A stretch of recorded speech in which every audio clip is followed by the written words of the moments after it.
3 വർഷം മുൻപ് ആഭ്യന്തര വകുപ്പ് 1 കോടിയിലേറെ രൂപ ചെലവിട്ട് സ്ഥാപിച്ച കോഴിക്കോട് നഗരത്തിലെ നിരീക്ഷണ ക്യാമറകളിൽ പകുതിയും പ്രവർത്തനരഹിതമാണ്. ക്യാമറകൾ പലതും പ്രവർത്തിക്കാതായതോടെ പല കേസുകളിലും വിവരശേഖരണം നടക്കാതെ തുടരന്വേഷണം വഴിമുട്ടിയ അവസ്ഥയാണ്. ഇതോടെ മിക്ക സംഭവങ്ങളിലും സ്വകാര്യ സ്ഥാപനങ്ങൾ വെച്ചിരിക്കുന്ന ക്യാമറയെ ആശ്രയിക്കേണ്ട അവസ്ഥയിലാണ് പോലീസ്.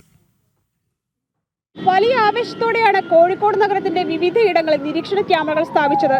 എന്നാൽ അവയിൽ പലതും ഇന്ന് മിഴിപൂട്ടിയ അവസ്ഥയിലാണ്.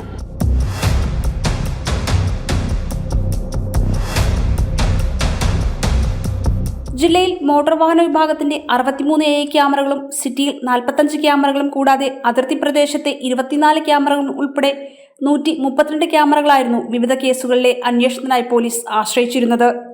പോലീസ് ക്യാമറകൾ പലതും പ്രവർത്തനരഹിതമായതോടെ മോട്ടോർ വാഹന വകുപ്പ് സ്ഥാപിച്ച ക്യാമറകളായിരുന്നു കേസന്വേഷണത്തിന് പോലീസിന്റെ ആശ്രയം. എന്നാൽ വകുപ്പ് സ്ഥാപിച്ച AI ക്യാമറകൾ പലതും പ്രവർത്തിക്കാതായി. ഇതോടെ പല കേസുകളിലും വിവരശേഖരണം നടക്കാതെ തുടരന്വേഷണം പോലീസിനും വഴിമുട്ടി. ക്യാമറകൾ പലതും പണിമുടക്കിയതിനാൽ വ്യക്തമായ വിവരം ലഭിക്കുന്നില്ലെന്നാണ് പോലീസ് പറയുന്നത്. അറ്റകുറ്റപ്പണികൾക്കായി സർക്കാർ കരാർ കമ്പനിക്ക് ഫണ്ട് നൽകാത്തതാണ് പല ക്യാമറകളും പ്രവർത്തനരഹിതമാകാൻ കാരണം. എത്രയും വേഗം സർവീസ് നടത്തിയില്ലെങ്കിൽ ശേഷിച്ചവയുടെ പ്രവർത്തനവും നിലയ്ക്കും. ജനം, കോഴിക്കോട്.